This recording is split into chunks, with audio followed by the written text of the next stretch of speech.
So ordered. Ms. Johnson, you're now recognized for your 5 minutes. Thank you, Mr. Chairman. I want to respond to a couple of the comments. The gentleman that was implying that illegal immigration benefited Democratic states is the most ridiculous thing I've ever heard of. I live in Texas.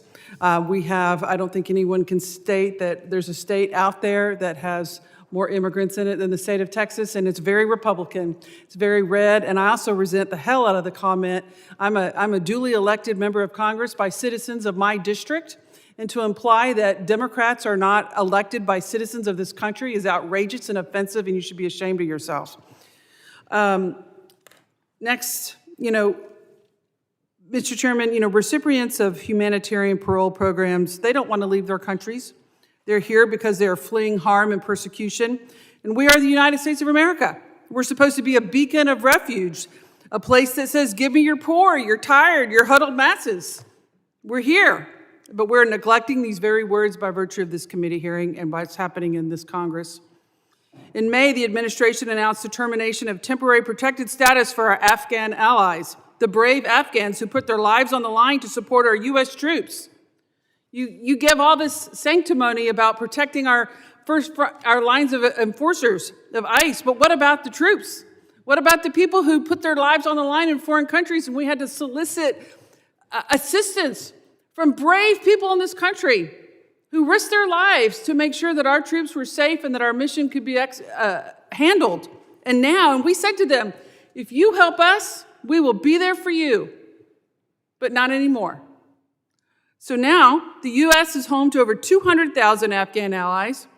President of the nonprofit Afghan evac and military vet Sean Van Dever said, we made a promise to our Afghan allies, and fulfilling that promise is not just a policy. It's about integrity. It's about honor and honoring the commitment.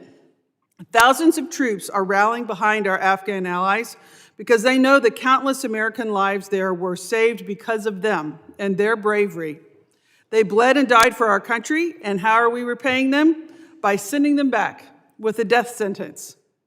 I find that to be morally outrageous. It is wrong.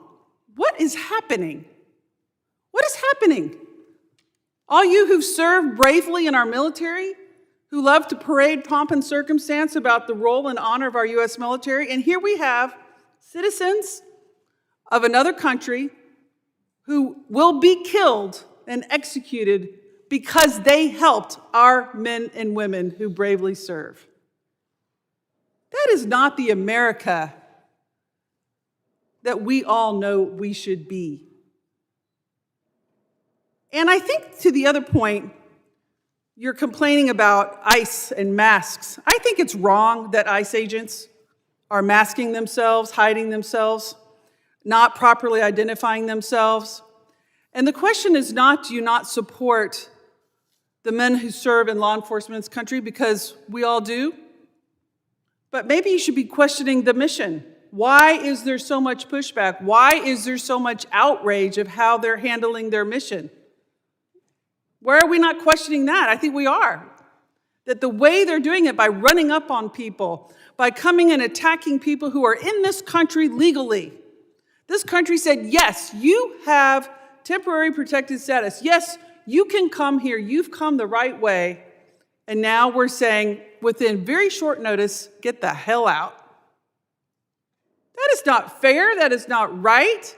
That's putting these people who come here to fulfill their American dream, the tired, the poor, the huddled masses, come here and you can be free. It's just so wrong. And I think what we're seeing here is an outrage by the American people.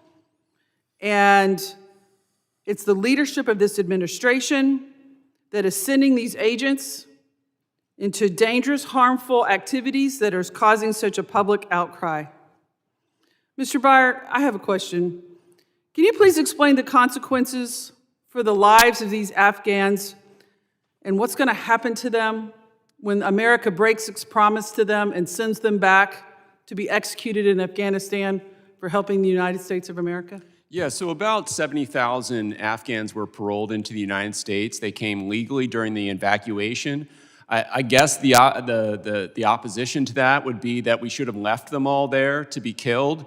I prefer that we did what we did. Some bad actors were part of that group. We identified those people, and that's appropriate. That's what vetting should do. But the vast majority of the people that we evacuated were people that we should be protecting, and we should allow them to stay here permanently with a permanent status. We shouldn't have a temporary protected status. We should allow them to stay permanently, and there's legislation to do that. Right, because the The next. gentlelady's time has expired. Now